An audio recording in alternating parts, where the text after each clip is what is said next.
Jake here for American Muscle, and today I'm taking a look at the C&L non-adjustable rear lower control arms in red, fitting 2005 to 2014 Mustangs. If you can't put power to the ground, then let's face it, you're not going anywhere. And if your S197 is in need of an injection of additional traction or is suffering from a lot of wheel hop, a set of these rear lower control arms will certainly prove helpful. These are a bolt-in solution that's going to help you put down power much more easily for a very reasonable price. And again, you really can't go anywhere if you're unable to readily transfer the power that your engine makes to the ground. And if you've got a lot of axle hop on launches, well, you know all about that. Now, one way to combat the issue is a set of upgraded rear lower control arms like these ones from C&L. Now, these have some additional strength baked in versus your stock arms, and they include new polyurethane bushings as well to help clean up any slop or play you might have. Those bushings are also greasable to help extend their life and keep away any noise too, and they're much stiffer than the OEM spec rubber bushings, so whether you're on the drag strip or on the race circuit or even out on the street, these are going to do a lot to keep your rear axle more planted versus those stock control arms. The thick steel and the poly bushings combine to give you a lot more grip, better overall traction, and thus more control, so you're going to have an easier time putting power down from a dead stop or coming out of a corner.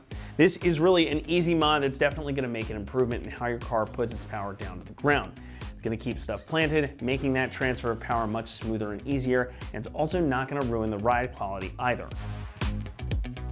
Now, construction is also a highlight here. The arms themselves are made from a high-strength, heavy-duty box steel, and they're fabricated with some pretty nice welds on here too. So they're going to have some added durability versus your stock arms. Now, the whole thing is obviously coated in this gloss red powder coat, so it's going to give you some added protection against the elements, and it'll also look cool if anybody happens to get under there and see it. Now, those bushings, as I mentioned a few moments ago, are made from polyurethane, making them stronger, stiffer, and more durable than your stock rubber bushings.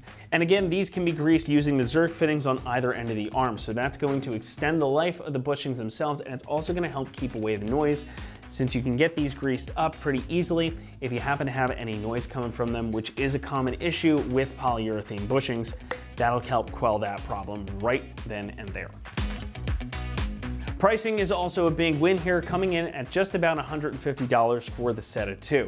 Now, that's going to make them one of the least expensive options in the category.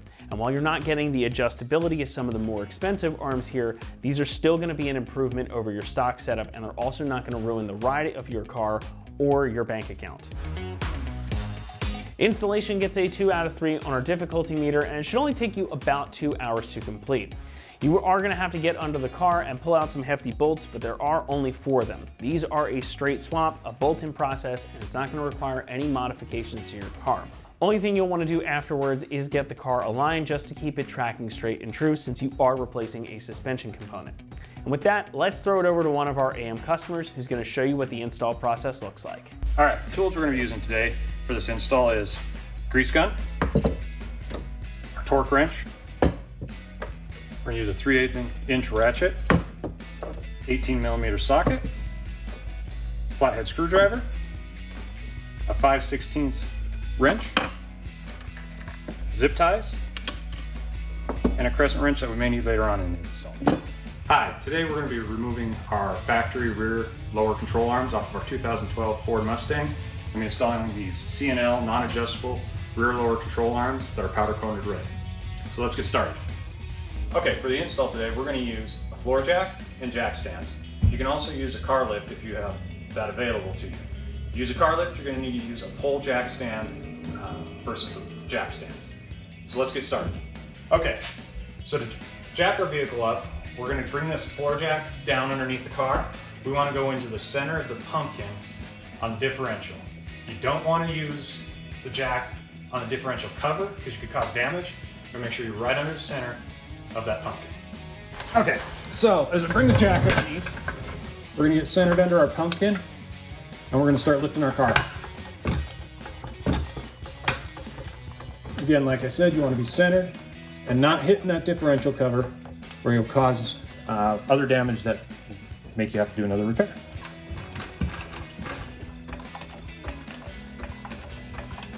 Okay, now that we got the car lifted up, we're going to take our jack stands and we're going to put them under the axle on both the driver and the passenger side. We want to put them under the axle because as we take off the rear control arms, if you're not supporting that axle, you can cause some shift that you'll have to make adjustments or go in possibly for an alignment later on. So the jack stands will help support that axle, causing less shift in that axle. Okay, so now we got the jack stands under our axle. We're gonna drop the axle a little bit and put the weight onto the jack stands. I myself still like to leave a little bit of pressure on the jack just for my own safety. We're gonna start with removing the factory rear control arm on the passenger side and installing the new rear control arm on the passenger side.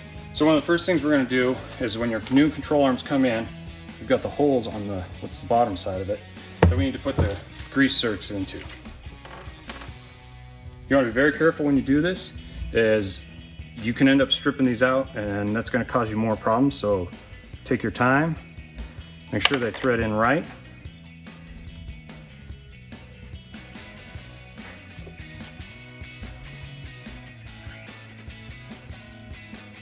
All right, so now that we got our zerks threaded in, we're gonna take our 5/16 wrench and we're gonna tighten down these zerks, but not over tighten them, because you'll strip them out. There we go.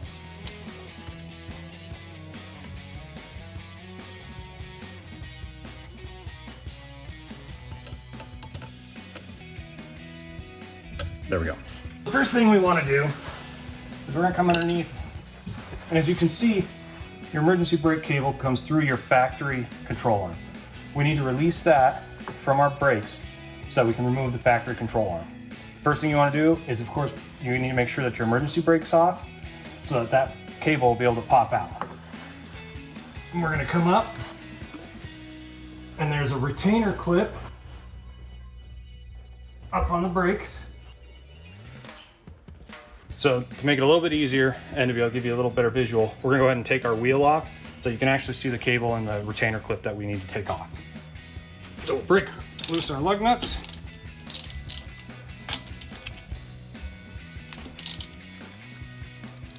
And then we'll take our wheel off.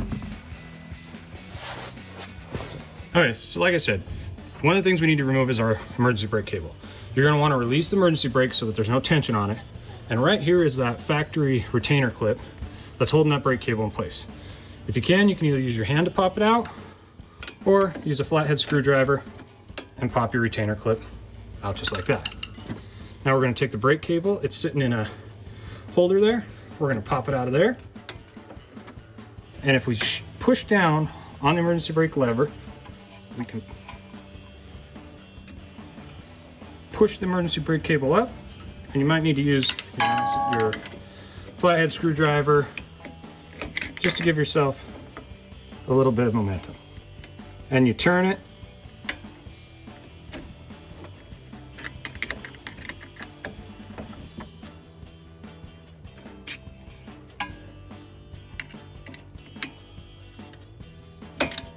Oops. And if you turn the cable, it'll pop right out. Just like that. Now we have it removed from the holder in the brake, as well from the retainer clip that holds it in place. All right, so like I said, that emergency brake cable comes through the factory control arm. So we want to slide it out from in there. So when we unbolt it, we can take the control arm off. And we can just leave it hang down like that. So now that we've got the cable removed and out of the factory control arm, we can grab our 18mm socket and our socket wrench and take out, there's a bolt on the front end and the back end of the control arm. Okay, so we got our 18mm socket and our ratchet, and right under here is the first bolt. This is towards the back of the car, underneath on the control arm hanger, and we're gonna break that loose. Now we'll see, we may need to use either some extra leverage, or we can always use some penetrating oil to help break that loose a little bit. So like I said, we're gonna we loosened the front bolt with the 18mm socket on the rear control arm. Now we're going to the front side of the car, and we're gonna break this one loose with our 18mm socket. Okay, and since we already loosened and we just got it hanging on the back, we're gonna go ahead and just go all the way out with the bolt on the front end.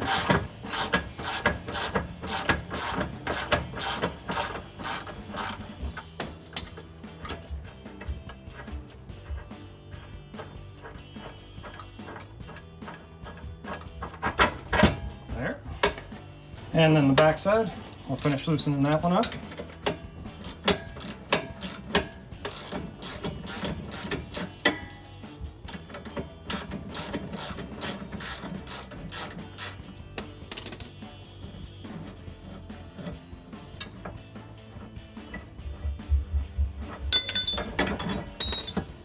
And there we go. We've taken out our stock rear control arms. We're now ready to install our C&L non-adjustable rear lower control arms. Awesome. So here is our factory rear control arm. You can see that, it's a little bit narrower, not quite as stout. That C&L is a solid bar, steel bar, and you can see that even our bushings, the polyurethane bushings, just a little bit more thicker than the rubber bushings that come on the factory side. Okay, so now let's go ahead and let's install our C&L non-adjustable rear control arms onto the passenger side that we just removed our factory one from. So as you can see on our C&L non-adjustable rear control arms, they're a little bit thicker, a little more stout. But if you look at it, the back side has a wider range on the bushings versus the front side. Front side, the bar is centered between the bushings. On the back side, it's offset. When you install this, you want to make sure the smaller bushing is to the front of the car, the bigger bushing is to the back of the car, and your offset here is facing towards the inside, towards your driver. Okay, so now we're ready to go ahead and install our C&L non-adjustable rear control arms. Before we go ahead and put them up in the brackets, we're going to take some grease. We want to just grease the outside of our bushings just to make sure they slide in right and that we're all set to go when they're up there installed.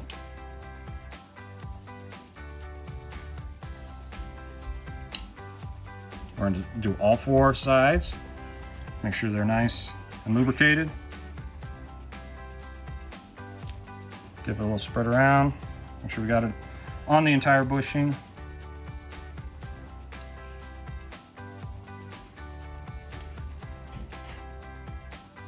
All right, now we're ready to go ahead and install this up into our Mustang. All our C&L non-adjustable rear control arms into our Mustang. Again, remember, your wider bushings are on the back side with the offset towards the inside of the car. We're gonna slide these up in, grab our bolt, and for myself, I like a little bit of peace of mind. You don't have to, but I like to put a little bit of thread locker on there, just so that I know that when I'm going down the road, nothing's gonna come loose on me. We're gonna take our clip, put it on the street side, run our bolt through the bracket into the control arm and through. And we're just gonna tighten it hand tight on that. Okay, we're gonna slide the front end up, same thing. There's the factory clip right up here to hold it in place, the bolt in place. We're gonna, again, my peace of mind, I like to put a little bit of thread locker on there just so that I know it ain't gonna come loose on me as I go down the road. We're gonna slide that up, slide the bolt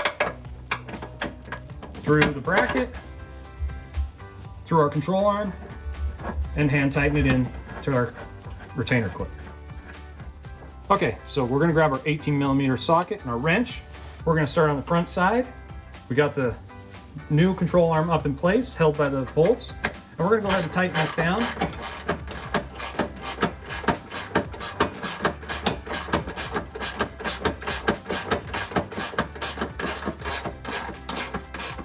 Nice and snug. Same with the back side. We're gonna tighten it down.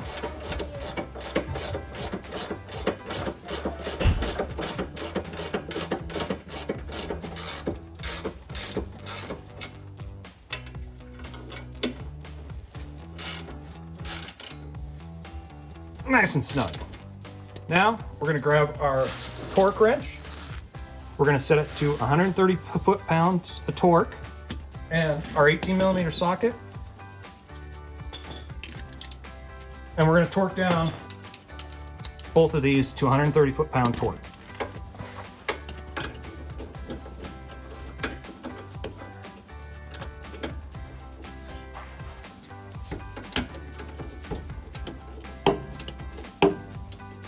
Again, this is a little bit of a tight spot, so you might take you a few extra clicks to get it in place.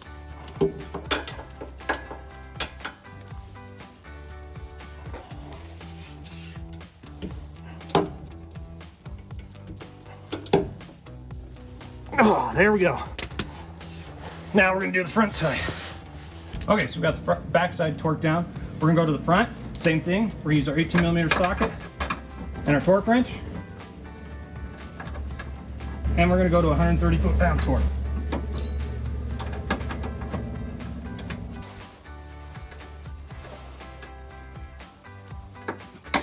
There we go.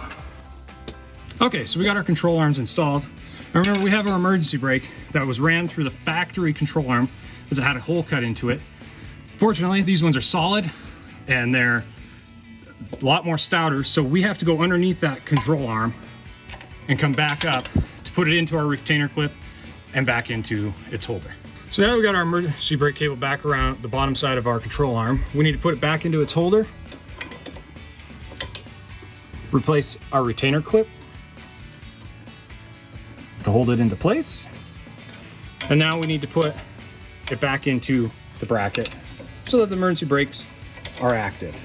Again, I'm gonna use my flathead screwdriver on this back side here, give it leverage to push it up so I can slide that into place and make sure it's seated just right.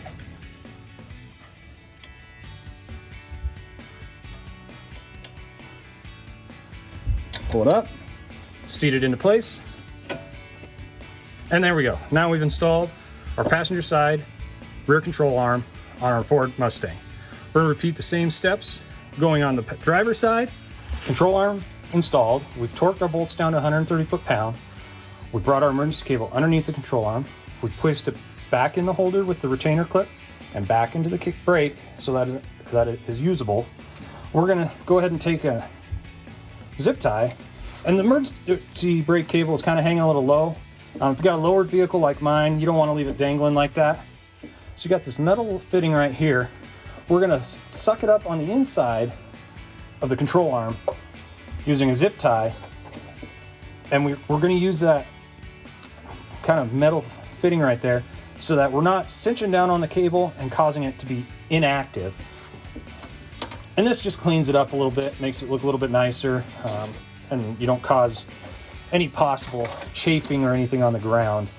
And I'm not gonna cinch it as tight as I can. I'm just gonna cinch it so it's up and just kind of out of the way and looks a little good. Now that we have that cinched up, we need to grab our grease gun. And remember, we got our grease zerks, and we're gonna grease those, make sure those bushings are nice and greased. I, myself, like to give it a probably good 3-4 pumps. Make sure there's enough grease in there. Okay, we're gonna go to the back side. Same thing. I'm gonna give it 3-4 pumps. Make sure there's enough grease in there. And we're done. Install completed. That's going to wrap it up here for our review and install of the C&L non-adjustable rear lower control arms in red, fitting 2005 to 2014 Mustangs. Thanks for watching, and remember, for all things Mustang, be sure to keep it right here at AmericanMuscle.com.